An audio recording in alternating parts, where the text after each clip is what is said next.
আসসালামু আলাইকুম। দুপুরের শীর্ষ সংবাদে স্বাগত জানাচ্ছি আমি সুমনা সুমা। বাজার সিন্ডিকেট ও কৃত্রিম সংকট রোধে ডিসিদের কঠোর হওয়ার নির্দেশ প্রধানমন্ত্রীর। সিলেটের দক্ষিণ সুরমায় ট্রাক পিকআপ সংঘর্ষে নারীসহ ৮ শ্রমিক নিহত। আওয়ামী সরকার শিক্ষা খাতকে দলীয়করণ করে প্রতিষ্ঠানগুলোকে ধ্বংস করেছে, এটিএম আজহারুল ইসলাম। ট্রাইব্যুনালে শেখ হাসিনা সহ ৪০ জনের বিরুদ্ধে চার্জশিট দাখিল। পদত্যাগ করেছেন deputy attorney general Rezaul Karim.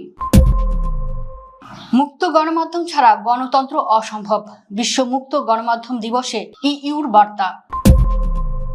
আমার জানাজা পড়াবে না জামায়াতের লোক, ফজলুর রহমান। উচ্চতর স্কেল পাচ্ছেন ২০০০ শিক্ষক। প্রতিটি মানুষ ক্ষুব্ধ, বিএনপি এই ক্ষোভ কতদিন বয়ে চলবে, হান্নান মাসুদ। দিল্লির আবাসিক ভবনে ভয়াবহ অগ্নিকাণ্ড, নিহত ৯। যে কোনো আগ্রাসন ঠেকাতে প্রস্তুত ইরান, উপ পররাষ্ট্রমন্ত্রী। তাইওয়ানের প্রেসিডেন্টকে ইঁদুর বলল চীন।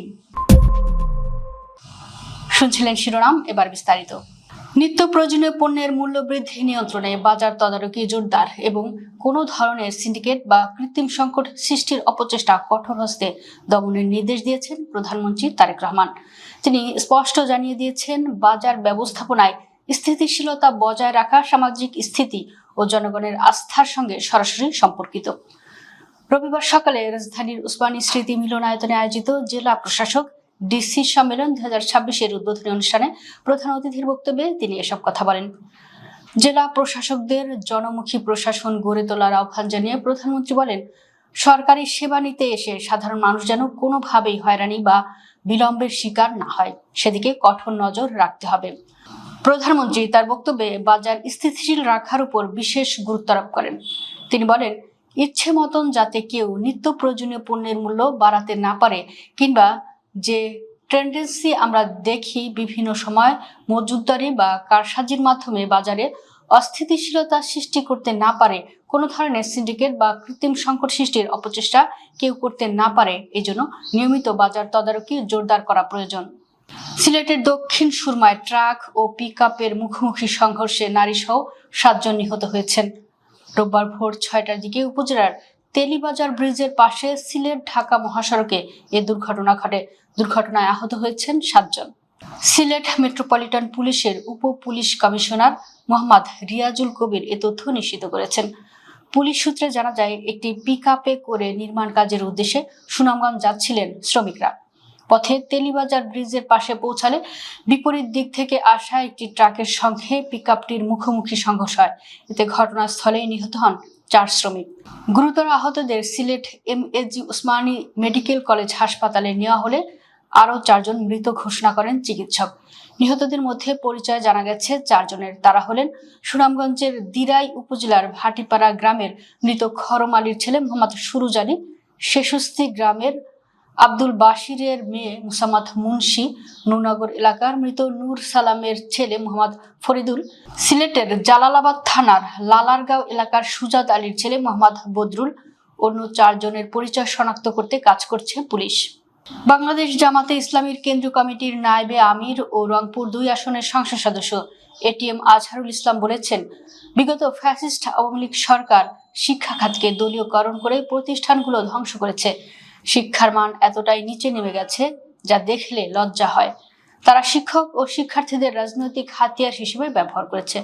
শনিবার বিকেলে বদরগঞ্জ মডেল হাই স্কুলের হলরুমে উপজেলায় শিক্ষা প্রতিষ্ঠানে কর্মরত শিক্ষকদের সঙ্গে মতবিনিময় সভায় প্রধান অতিথির বক্তব্যে তিনি এসব কথা বলেন। তিনি বলেন, বর্তমান সরকার ইতোমধ্যে জাতীয় সংসদে জানিয়েছে যে এবছর স্বাস্থ্য ও শিক্ষা খাতে বরাদ্দ উল্লেখযোগ্যভাবে বাড়ানো হবে। যদি শিক্ষা খাতে বরাদ্দ বাড়ানো যায় তবে শিক্ষকদের সমস্যার সমাধান, শিক্ষা প্রতিষ্ঠানের অবকাঠামো উন্নয়ন এবং শিক্ষার্থীদের চাহিদা পূরণ করা সম্ভব হবে। তাই সরকারকে শিক্ষক ও শিক্ষার্থীদের সমস্যার সমাধানে আরো বেশি গুরুত্ব দিতে হবে। জুলাই গণঅভ্যুত্থানে রাজধানীর মোহাম্মদপুরে ছাত্রদল কর্মী আশিক গুলিবিদ্ধ হওয়ার ঘটনায় করা হত্যা চেষ্টা মামলায় শেখ হাসিনা সহ ৪০ জনের বিরুদ্ধে চার্জশিট করেছে পুলিশ। অভিযোগের সংশ্লিষ্টতা না পাওয়ায় ১২৭ জনকে মামলা থেকে অব্যাহতি দেওয়ার সুপারিশ করা হয়েছে। রোববার আন্তর্জাতিক অপরাধ ট্রাইব্যুনালে চার্জশিট দাখিল করেছে পুলিশ।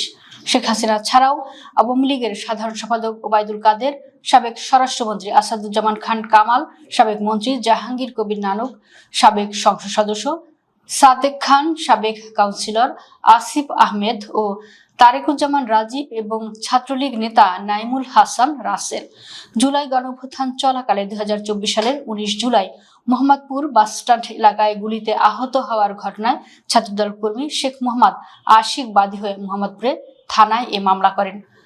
মামলায় শেখ হাসিনা সহ 129 জনের নাম উল্লেখ ছাড়াও অজ্ঞাতনামা আরও 150 জনকে আসামি করা হয়েছিল। পদত্যাগ করেছেন deputy attorney general Rezaul Karim Khandakar. রোববার অ্যাটর্নি জেনারেল কার্যালয়ের প্রশাসনিক কর্মকর্তার কাছে নিজের পদত্যাগপত্র জমা দেন তিনি। পরে অ্যাটর্নি জেনারেলের কার্যালয়ে তার পদত্যাগপত্রটি সলিসিটর কার্যালয়ে পাঠায়। সংশ্লিষ্ট সূত্র জানিয়েছে, সলিসিটর কার্যালয় থেকে বর্তমানে deputy attorney general Rezaul Karim খন্দকারের পদত্যাগপত্রটি আইন মন্ত্রণালয়ে পাঠানো হয়েছে। জানা গেছে, সুপ্রিম কোর্ট বার নির্বাচনে অংশ নেবেন deputy attorney general Rezaul Karim Khandakar. Bangladesh জামাতে ইসলামী সমর্থিত প্যানেলে সম্পাদক পদে নির্বাচনের জন্যই মূলত তিনি পদত্যাগ করেছেন। গণতন্ত্র টিকিয়ে রাখতে স্বাধীন ও মুক্ত গণমাধ্যম অপরিহার্য, এমনটাই উল্লেখ করেছেন ইউরোপীয় ইউনিয়ন। বিশ্ব মুক্ত গণমাধ্যম দিবস উপলক্ষে দেওয়া এক বিবৃতিতে সংস্থাটি বলেছে, মত প্রকাশের স্বাধীনতা ও তথ্য প্রাপ্তির অধিকার মৌলিক মানবাধিকার, যা কোনোভাবেই উপেক্ষা করা যায় না। রোববার প্রকাশিত এই বার্তায় ইইউ জানায়, একটি শক্তিশালী গণতান্ত্রিক সমাজ গড়ে তুলতে স্বাধীন সাংবাদিকতা গুরুত্বপূর্ণ ভূমিকা রাখে। তাই সাংবাদিকদের নিরাপদ পরিবেশে কাজ করার নিশ্চয়তা দিতে হবে, যাতে তারা ভয়ভীতি, সহিংসতা বা হয়রানির শিকার না হয়। বিশেষ করে সংঘাতপূর্ণ অঞ্চলগুলোতে সাংবাদিকদের ভূমিকা আরো গুরুত্বপূর্ণ হয়ে ওঠে বলে উল্লেখ করা হয় বিবৃতিতে। এসব এলাকায় তারা যুদ্ধাপরাধ ও মানবাধিকার লঙ্ঘনের মতো গুরুত্বপূর্ণ বিষয় তুলে ধরেন, যা বিশ্ববাসীকে বাস্তবতা জানতে সহায়ক করে। আমার জানাজা পড়াবে না যারা বলে তারা জামায়াতের লোক বলে মন্তব্য করেছেন কিশোরগঞ্জ 4 আসনের সংসদ সদস্য বীর মুক্তিযোদ্ধা ফজলুর রহমান। গতকাল শনিবার সাংবাদিকদের এক প্রশ্নের জবাবে এ মন্তব্য করেন তিনি। ফজলুর রহমান বলেন, যারা এসব কথা বলছে তারা জামাতের লোক। আমার বহু পীর, আউলিয়া, গাউস, কুতুব, দরবেশ, হুজুর আছে। আমার জানাজা পড়ার মানুষের অভাব হবে না। আমার জানাজা পড়াবে না যারা বলে আল্লাহ ওনাকে তো আমার আগেও নিয়ে যাইতে পারেন। তিনি বলেন, আমি এমপি হয়েছি, it is my political religion, কিন্তু আমার আধ্যাত্মিক রিলিজন এটা না। আমি আল্লাহ রাসূলে বিশ্বাসী মানুষ, আমি কোরআনে বিশ্বাসী মানুষ, আমি সুফিবাদী লাইনের মানুষ। যদি আল্লাহ জানাজা কপালে রাইখা থাকে, আমার জানাজা পড়ানোর জন্য জামাতের ওয়াহাবিরা লাগবে না। এমপিওভুক্ত স্কুল কলেজের আরো 2000 শিক্ষক কর্মচারীকে উচ্চতর গ্রেড স্কেল দেওয়ার সিদ্ধান্ত হয়েছে বলে জানা গেছে। শনিবার মাধ্যমিক ও উচ্চশিক্ষা অধিদপ্তরের মে মাসের এমপিও বেতন ভাতার অধিকার অংশ কমিটির সভায় এসব সিদ্ধান্ত নেওয়া হয়। সিদ্ধান্ত অনুযায়ী বেসরকারি স্কুলের 1782 এবং কলেজের 219 জন শিক্ষক কর্মচারী উচ্চতর গ্রেড স্কেল পাচ্ছেন। সভায় অংশ নেওয়া কর্মকর্তারা জানান, উচ্চতর গ্রেড পাওয়া স্কুলের শিক্ষক কর্মচারীর মধ্যে বরিশাল অঞ্চলের 236, চট্টগ্রামের 158, কুমিল্লার 128, ঢাকার 194, খুলনার 253, ময়মনসিংহের 260, রাজশাহীর 280, রংপুরের 213 এবং সিলেটের 60 জন রয়েছেন। অপরদিকে উচ্চতর গ্রেড পাওয়া কলেজের শিক্ষক কর্মচারীর মধ্যে বরিশাল অঞ্চলে 17, চট্টগ্রামের 7, কুমিল্লায় 27, ঢাকায় 26, খুলনায় 37, ময়মনসিংহে 23, রাজশাহীর 63, রংপুরে 12 এবং সিলেটে 7 জন রয়েছেন। দেশের সাধারণ মানুষের মধ্যে বাড়তে থাকা অসন্তোষ নিয়ে প্রশ্ন তুলেছেন আব্দুল হান্নান মাসুদ। জাতীয় নাগরিক পার্টি এনসিপির এই নেতা জানতে চান, জনগণের এই ক্ষোভ বাংলাদেশ জাতীয়তাবাদী দল কতদিন ধরে বহন করবে। রোববার রাজধানীতে অনুষ্ঠিত এনসিপির জ্বালানি, অর্থনীতি সংস্কার ও গণভোট বিষয়ক এক কনভেনশনে তিনি এসব মন্তব্য করেন। তিনি অভিযোগ করেন, সরকারের কিছু অবাস্তব ও পরিকল্পনাহীন সিদ্ধান্ত দেশের মানুষের প্রত্যাশা ও স্বপ্নকে বাধাগ্রস্ত করছে। হান্নান মাসুদ আরো বলেন, যেসব অধ্যাদেশ সরকারের জবাবদিহিতা নিশ্চিত করতে পারত সেগুলো বাতিল বা অকার্যকর করা হয়েছে। এতে জনগণের মধ্যে অসন্তোষ আরো বেড়েছে বলে তিনি মনে করেন। দেশের বর্তমান পরিস্থিতিতে জনগণের মনোভাব বিবেচনায় নিয়ে রাজনৈতিক দলগুলোর দায়িত্বশীল আচরণ প্রয়োজন বলেও মন্তব্য করেন তিনি। ভারতের দিল্লির একটি আবাসিক ভবনে ভয়াবহ অগ্নিকাণ্ডের ঘটনা ঘটেছে। এতে অন্তত 9 জন নিহত ও 2 জন আহত হয়েছেন। রোববার ভোর 4টায় অগ্নিকাণ্ডের ঘটনা ঘটে।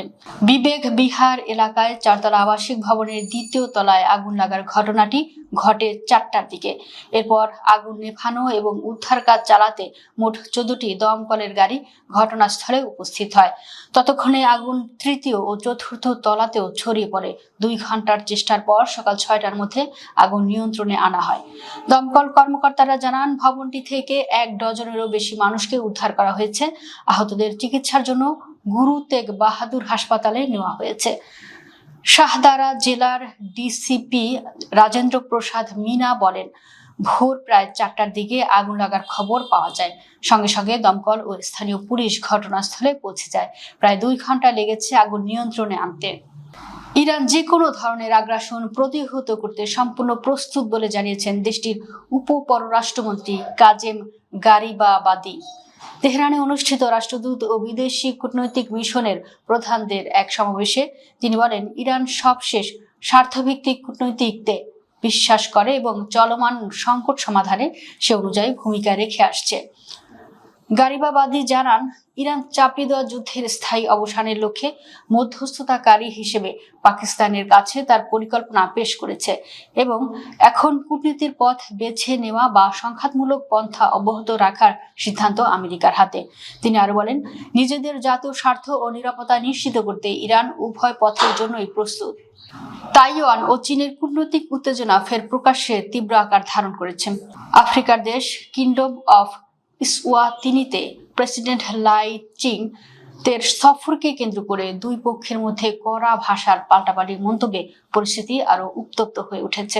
চীন প্রেসিডেন্ট লাইকে ইঁদুর আখ্যা দিলে তার জবাবে তাইওয়ান চীনের কর্মকর্তাদের ভাষাকে মাছের ব্যাপারীর মতো অশালীন বলে কড়া সমালোচনা করেছে।